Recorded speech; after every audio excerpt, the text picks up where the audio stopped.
I think the biggest problem with this learning to draw truth is that simply so many people will not think it applies to them, will not think they need to know it, will not think it's really going to make a difference. And yet, in my experience, it's the failure to appreciate the importance of this truth that holds so many people back from progressing in their drawing. And equally, as I've come to understand more and more the importance of this truth, the essential nature of this truth for our drawing improvement, my own drawings have improved noticeably.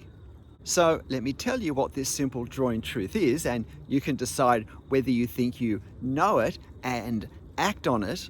And I'll give you 3 ways you can know whether you are actually putting it into practice, whether you actually are embracing it as a truth.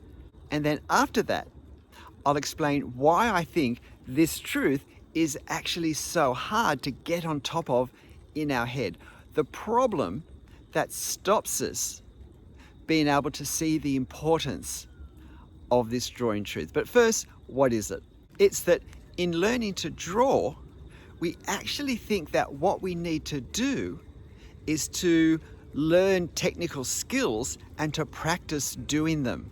And that's the way our drawing will improve. That's the key thing we need to do. But I would say that the real problem, the real reason why we're not improving is not lack of technical skills, but the fact that when we have our reference to draw from, we rush straight into drawing before we know enough. And I don't mean before we know enough about the whole drawing process, but before we know enough about this particular reference and the drawing that we're going to create from it. We rush to use our hand before we've done the work with our head that we need to do before the ink hits the paper. So here are 3 ways we need to use our head before we even pick up our pen. And the first is we simply haven't observed enough in enough detail in the way we need to observe it to have a reasonable chance of a reasonable drawing. We don't really believe that we need to develop our skill of observation for drawing ahead of any skill where we have a pen in our hand, because I cannot draw properly what I haven't seen properly. And we still don't appreciate that the sort of observation I do of things around me for everyday life is inadequate for drawing. In the same way, my normal movement of my body as I walk and move around is inadequate if I'm learning to swim, so my normal observation is inadequate if I'm wanting to draw from that observation. I have to learn what things do I need to see, how do I need to see them, how much do I need to see them, how frequently do I need to keep looking back at them, and so forth. And that I'm not just looking at shapes to copy. I'm working out eye level and the various perspective angles that the viewing position creates from that. I'm looking at the overall composition. I'm working out, do I need to make adjustments or additions to what I'm seeing for a better drawing? I'm looking at the values, the lights and darks. What is the balance across this scene? And do I need to adjust those? I'm looking at the detail. Do I need to simplify? I'm observing the depths of plane and how significant will they be in my final drawing? How can I possibly start to put ink on the paper and expect a reasonable drawing if I haven't worked out all of these things before I make a mark? The second way we need to use our head if we're going to learn to draw is learning to visualize what we're trying to draw, to get a picture in our mind of what our finished drawing will look like. Now, obviously, this is not something we can do with any exactness, and at the beginning it can feel like a waste of time. It can feel like, well, how do I know what it's going to look like? I haven't drawn it yet. And that's the whole point. If I try and visualize what it's going to look like, that will guide me to that finished point. And that way I can control the process with a coherency from start to finish. I can make choices all the way through my drawing that are going to work together for a coherent, effective, finished drawing. One that actually captures and expresses the things in the reference that made me want to draw it in the first place, that brings out the very best of the reference and overcomes any weaknesses that are inevitably going to be there as well. And this flows beautifully from the first point, from carefully observing our reference. Having observed it, we can now make choices with all the information from our observation, all the different things that we've seen and thought about, and now we can combine those as much as we can at this stage to, in our mind first, create the finished drawing. And this means that when we start drawing, we are not just wandering over the paper.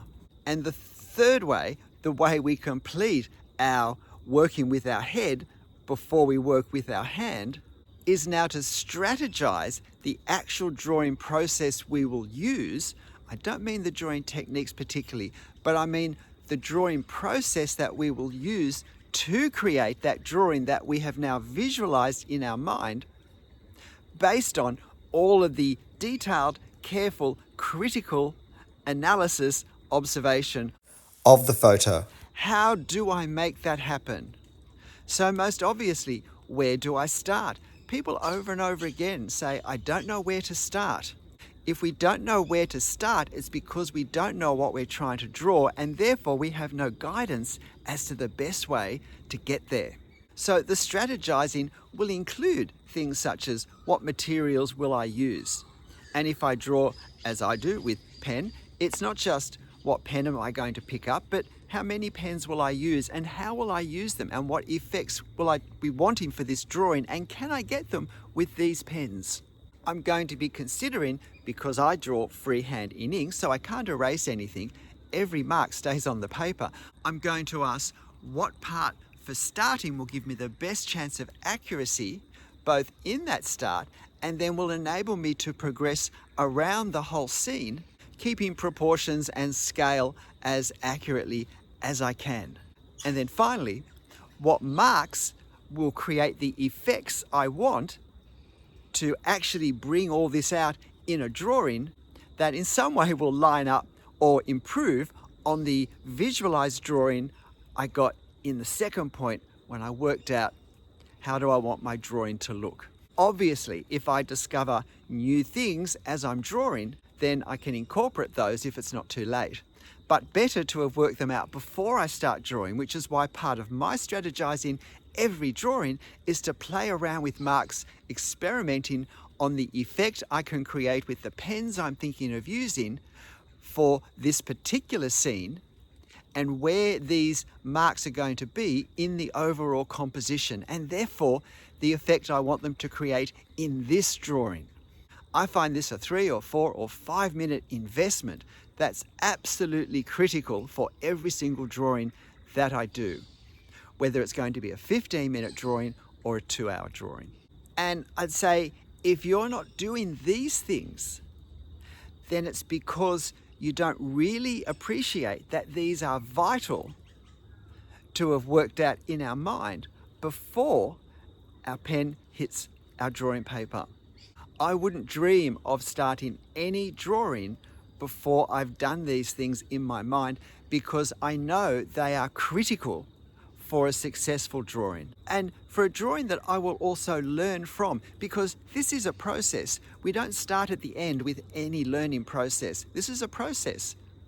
But as I learn how to think, as I learn how to visualize, as I learn how to strategize, I get better at each of these things, because in the end I have my finished drawing to tell me, do I need to refine my process, or this is a good process, keep on with it.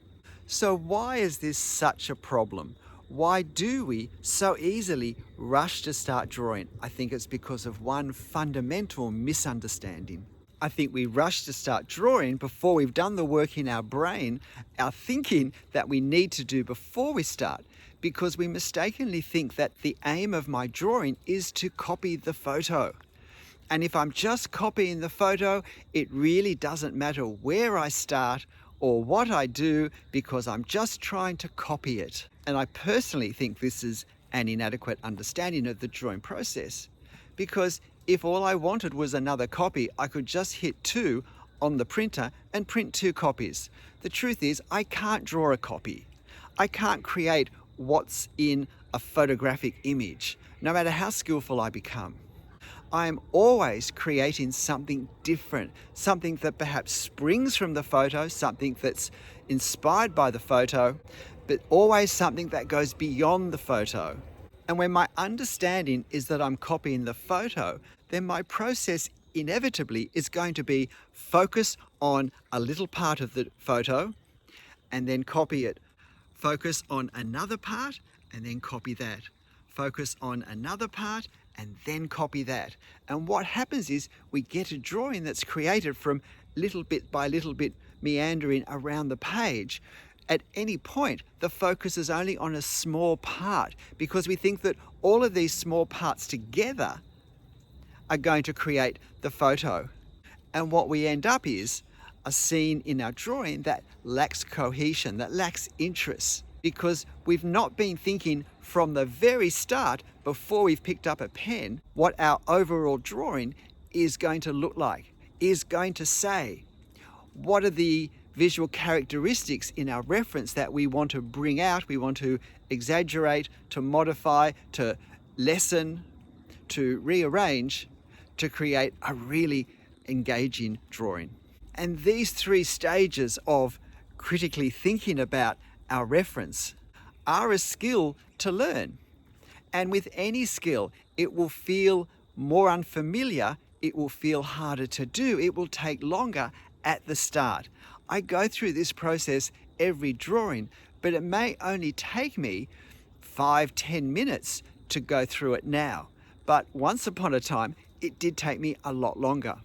But I've learned, if I put my pen on the paper before I've really worked out what I'm trying to create at the end, I'm just guessing. I'm just crossing my fingers and hoping for the best. That I have no guidance for what I'm doing, and it's probably going to be pretty hit and miss what I end up with. But if I do the brain work before I pick up my pen, I now have a blueprint for the best possible outcome for my drawing that will guide and direct everything I'm going to now do. From what I'm drawing, how I'm drawing it, the order in which I draw it, the marks I use to draw it, everything now starts to flow in a relaxed and enjoyable process.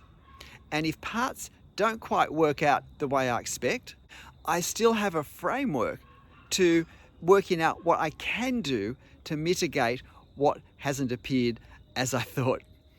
Or it's just learning towards the next drawing. G'day, I'm Stephen Travers. I can't emphasize how important this is. I know from my drawing students, it's easy for people to say, oh yes, that's important. I can see that. And yet I can see in their drawings that they really haven't embraced how vital this is to our drawing. So if you think perhaps you haven't embraced the mind part as much as would benefit your drawing, why not make it a focus based on these 3 ways of doing that I've outlined earlier? But hey, in the end, whatever you draw, however you draw it, make sure you have fun. I'll see you next time. Bye.